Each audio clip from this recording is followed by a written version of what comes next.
think you all know how important the job public safety is. The police and firefighters that serve this city not only protect lives and property, but they quite frankly make ordinary life, the things that you and I take for granted, possible in this city. All the pursuits that we engage in, both in terms of our livelihood, our recreation, and our family life, really are made possible by the job they do. And we should never forget that. We owe a great deal of debt to the 28 police officers and 13 firefighters who have made the ultimate sacrifice in service to this city. Their dedication to duty and their love of this city is second to none. And every year we come here to honor that service and to honor the sacrifice they made. To the members of the families, I can only say that we come here every year to honor the sacrifice that you have made as well as your loved one. There is nothing that we can say or do that's ever going to fill the vacuum left by your loved one, that's ever going to ease the pain that you experience. But I hope that in some small measure, our love for the people that gave that sacrifice and our recognition of their dedication to duty and love for this city and how important their job is of some small comfort to you.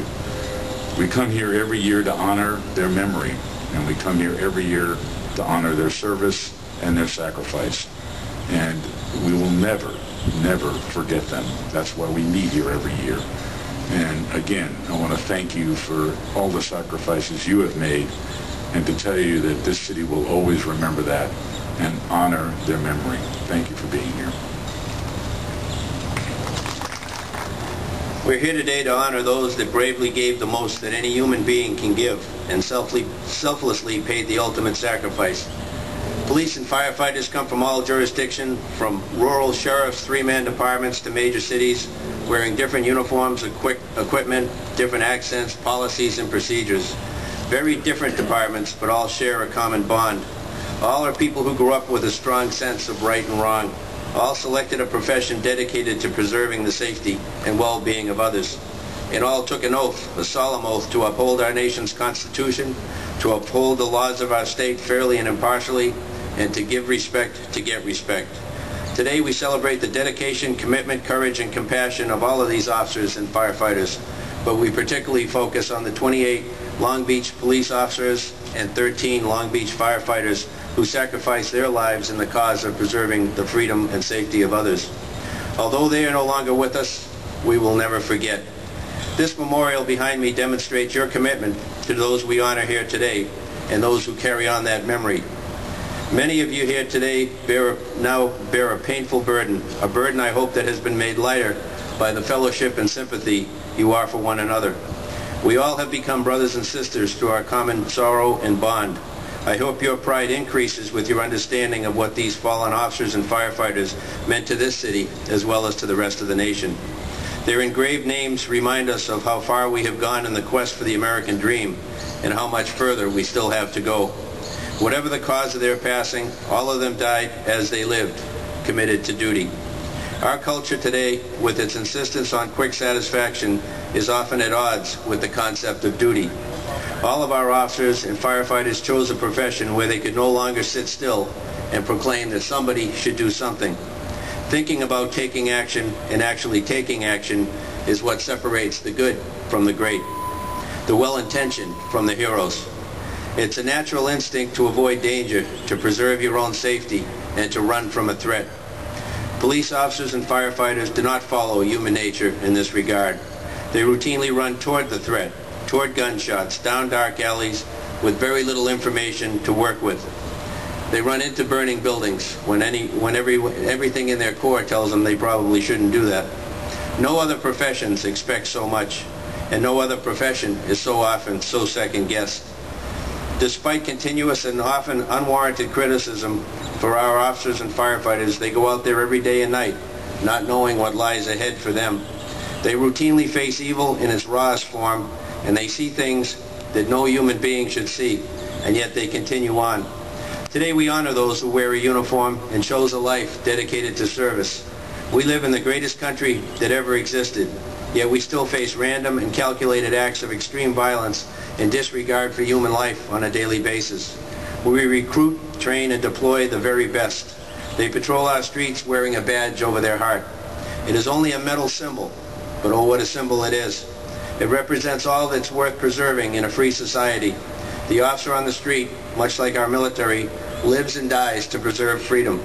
Freedom from fear, the fear of living in an environment where some carelessly and routinely victimize those who, for so many reasons, cannot defend themselves. The life of a police officer or a firefighter requires discipline, hard work, and long hours. It takes a toll on families and sadly can cost them their lives. These men and women are heroes in the truest sense. They gave their lives to protect others. The question one needs to ask, what can we say to the families that have faced such tragedies? And I fear that any words that we offer might just be inadequate. I always explain in condolence letters that I have to write how difficult it is to find the right words to provide comfort during moments like these.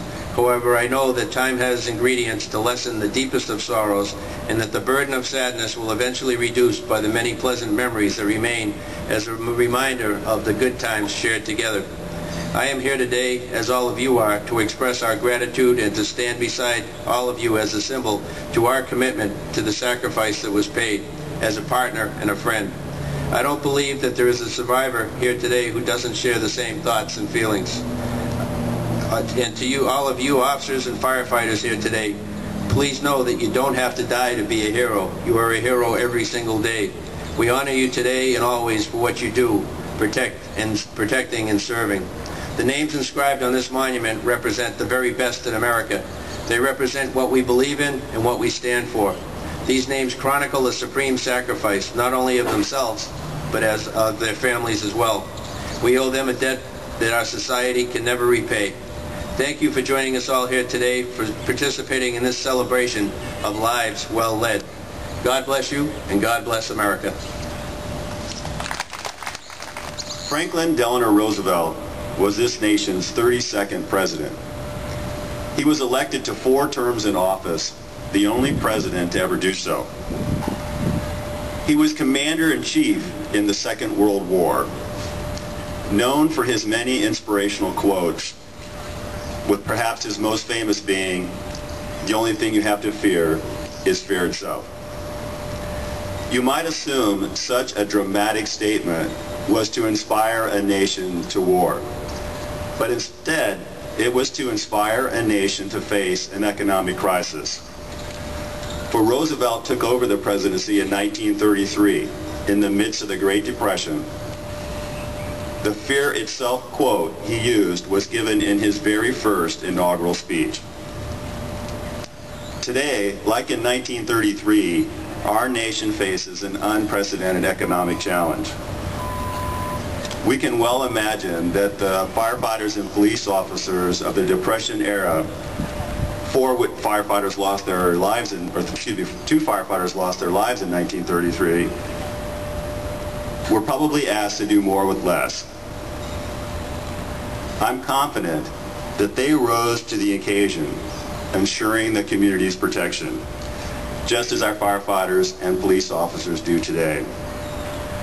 For it is inherent in the personal character of those who answer the call to duty to place the well-being of the public above their own safety. That is the sworn commitment made by those names who lie behind me. It is the commitment made by those who stand before you today, and it will be the same for those who follow in their footsteps. For each individual that dons the firefighter's or police officer's badge stands atop the accomplishments of those who came before.